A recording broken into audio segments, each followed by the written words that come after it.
খাঁটি বাঙালির বিশেষ প্রিয় খাবারের মধ্যে অন্যতম হলো বাসন্তী পোলাও ও মুরগির মাংস কষা। তাই আজকের রেসিপিতে এই দুটো রান্নাই দেখাবো। প্রথমে নিয়ে নিলাম 1 কেজি গোবিন্দভোগের চাল, তারপর একটি পাত্রে পুরো চালগুলি ঢেলে নিলাম। অনেকে লম্বা চাল দিয়ে বাসন্তী পোলাও রান্না করে, কিন্তু আমি ট্রেডিশনালি গোবিন্দভোগ চালের পোলাও করব। চালগুলো একবার জল দিয়ে ধুয়ে নিলাম, তারপর গ্যাসের চুলায় হাঁড়িতে জল ফুটতে বসিয়ে দিয়েছি। এবার নিয়ে নিলাম অনেকগুলো গোটা গরম মশলার প্যাকেট, কারণ এইগুলোকে গুঁড়ো করতে হবে। এর সাথে নিয়ে নিলাম মিঠা আতর পোলাও ভাতের জন্য, তার সাথে নিলাম ঘি, আর তার সাথে আছে সাদা তেল। এরপর মুরগির মাংস রান্নার জন্য নিয়ে নিলাম 6টা টমেটো, তার সাথে আছে 5 থেকে 6টা পেঁয়াজ, আর তার সাথে আছে 50 গ্রাম আদা আর 1 কোয়া রসুন, আর 6 থেকে 7টা কাঁচা লঙ্কা। এবার গোটা গরম মশলাগুলোর মধ্যে রয়েছে দারচিনি, তারপর আছে এলাচ, তারপর আছে লবঙ্গ, তারপর আছে সাদা কালো গোলমরিচ, তারপর আছে জয়িত্রী, আর তার সাথে আছে সাহাজিরা আর জায়ফল। এবার গরম কড়াতে শুকনো খোলায় সমস্ত গোটা গরম মশলাগুলোকে সেঁকে নিতে হবে।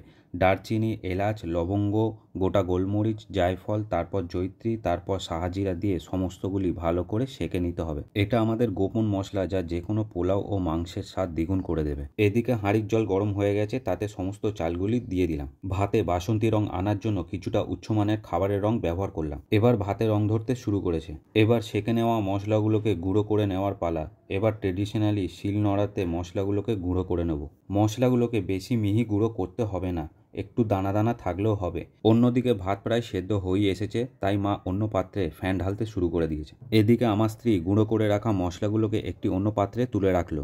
এবার মাংস রান্না করার জন্য পেঁয়াজগুলিকে কেটে নিতে হবে। মনে রাখতে হবে মাংস কষা করছি, তাই লম্বা ও সরু করে পেঁয়াজগুলিকে কেটে নেবেন।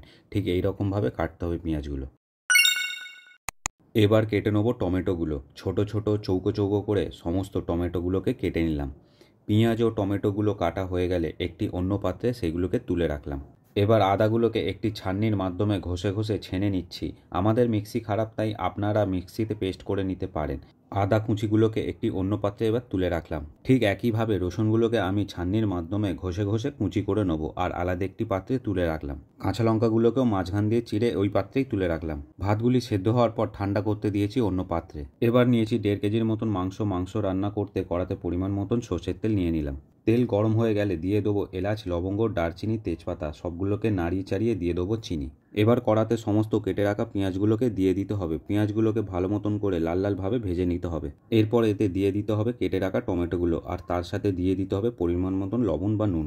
সবগুলোকে ভালো মতন করে ভেজে নিয়ে এর মধ্যে মুরগির মাংসগুলো দিয়ে দিতে হবে। সমস্ত মাংসগুলোকে দেওয়ার পর ভালো মতন করে ভেজে নিতে হবে। পেঁয়াজ ও টমেটোর সাথে মুরগির মাংসগুলোকে ভালো মতন করে নাড়িয়ে চাড়িয়ে মিশিয়ে ভেজে বা কষার পর এর মধ্যে দিয়ে দিতে হবে কাঁচা লঙ্কা আর আদা কুচি। তারপর এর মধ্যে দিয়ে দিতে হবে পরিমাণ মতন হলুদ গুঁড়ো ও শুকনো লঙ্কার গুঁড়ো। দিয়ে ভালো মতন করে মিশিয়ে নাড়িয়ে চাড়িয়ে কষতে হবে। মাংসটা কিছুটা কষা কষার মতন হয়ে এলে এর মধ্যে দিয়ে দিতে হবে হাফ বাটির মতন জল আর পরিমাণ মতন নুন।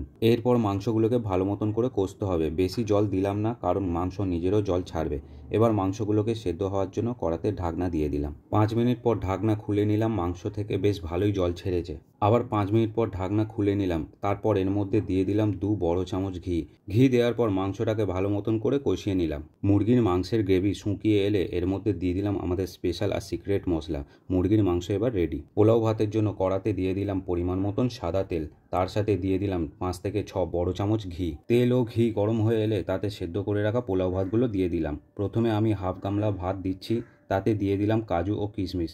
এরপর দিয়ে দিলাম পরিমাণ মতন চিনি। পোলাও ভাতগুলোকে এবার ভালো মতন করে মিশিয়ে ভেজে নিলাম, আর সবশেষে ভেজে রাখা গুঁড়ো মশলাটি কিছুটা ভাতে ছড়িয়ে দিলাম। এরপর পোলাও ভাতে হাফ ছোট চামচ মিঠা আতর দিয়ে দিলাম। হালকা হাতে ভাতগুলিকে নেড়েচেড়ে ভাজতে হবে, যাতে ঘেটে না যায়। এবার পরিমাণ মতন লবণ বা নুন দিয়ে পোলাও ভাতটিকে ভালো করে নেড়েচেড়ে নিলাম। এবার আমাদের ফাইনালি রেডি হয়ে গেল বাসন্তী পোলাও। খাবারের সাথে স্যালাড একান্তই কাম্য, তাই প্রথমে কেটে নিলাম গোল গোল করে পেঁয়াজ, আর তার সাথে কেটে নিলাম শসা, আর তারপর কেটে নিলাম গোল গোল করে টমেটো। স্যালাডের থালা রেডি। দেখতে কেমন লাগছে বন্ধুরা একবার কমেন্টে জানান। বাঙালির প্রিয় খাবারের মধ্যে অন্যতম হলো বাসন্তী পোলাও ও মুরগির মাংস কষা। তাই রাজকীয়ভাবে সাজিয়ে বন্ধুদের ও দর্শকগণদের সামনে আজকের রান্না তুলে ধরলাম। আশা করি আজ আমাদের এই স্পেশাল বাসন্তী পোলাও ও মুরগির মাংস কষার রেসিপি আপনাদের ভালো লেগেছে। আমাদের রেসিপি ও রান্নাবান্না একবার ট্রাই করলে দেখবেন নিশ্চয়ই ভালো লাগবে। ভিডিওটি ভালো লাগলে লাইক ও চ্যানেলটি সাবস্ক্রাইব আর ফলো করুন।